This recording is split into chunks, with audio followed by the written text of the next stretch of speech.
Hanoï, le carrefour de l'ancienne rue Paul Bert et du Petit Lac, à l'heure de la sortie d'usine. Pas une seule voiture, mais beaucoup de vélos sur lesquels se déplace lentement, machinalement la foule des travailleurs, dans une régularité impressionnante.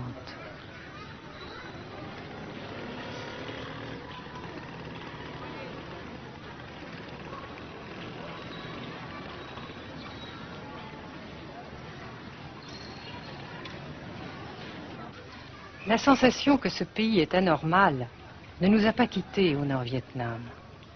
Anormal d'abord parce que toute vie individuelle a disparu au bénéfice d'un effort collectif extraordinaire.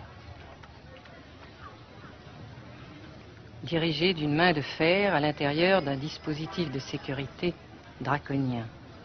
Anormal ensuite parce que dans ce pays coupé en deux depuis 10 ans, un grand nombre de familles vivent le drame de la rupture qui alimente à sa façon la guerre du Sud. Est-ce que vous pensez, Monsieur le Président, qu'il y a une solution militaire à la guerre du Sud-Vietnam? Non. Parce que vous savez que le peuple Vietnam, c'est un.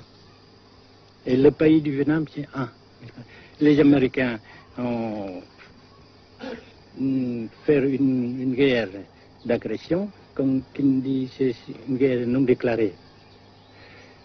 Et, comme vous savez aussi, vous avez pu lire dans la presse, n'est-ce pas, mondiale, que plus la guerre prolonge, plus les Américains et leurs valets, n'est-ce pas, comment dire ça,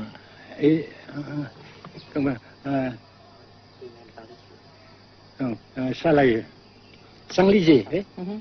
Et plus ils supportent des échecs, comme vous savez récemment, n'est-ce pas?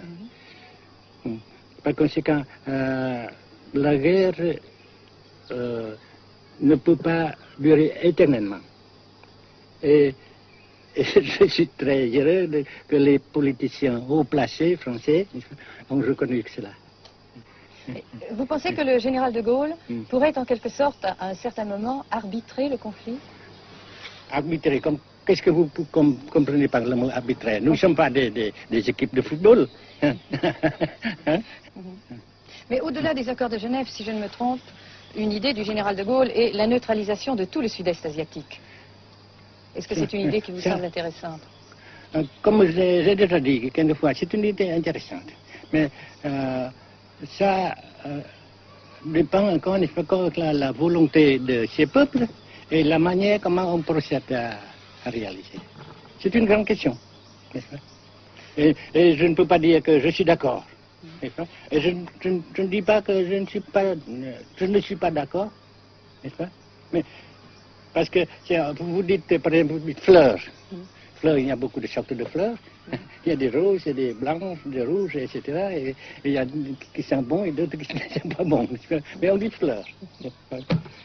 Monsieur le Président, nous avons constaté avec chagrin qu'au cours de notre voyage au Nord-Vietnam, que l'influence française était devenue à peu près inexistante dans votre pays.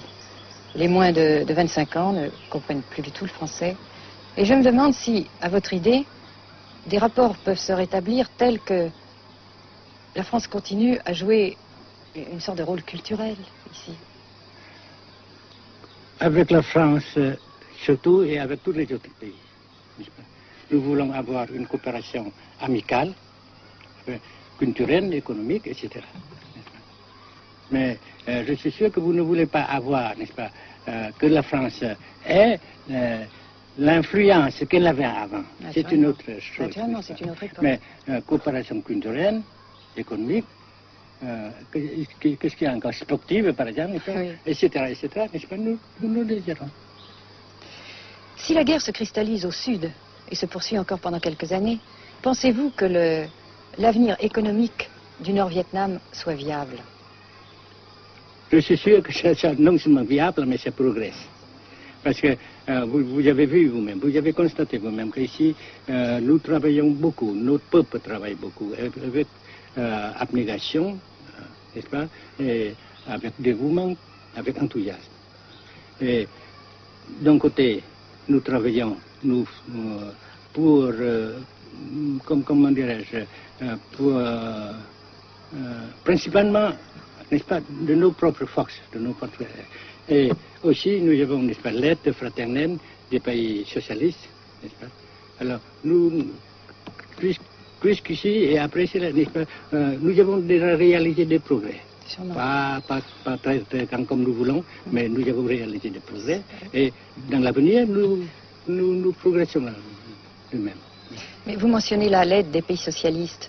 Est-ce que cette aide ne s'est pas trouvée légèrement compromise à la suite du conflit idéologique entre la Russie et la Chine?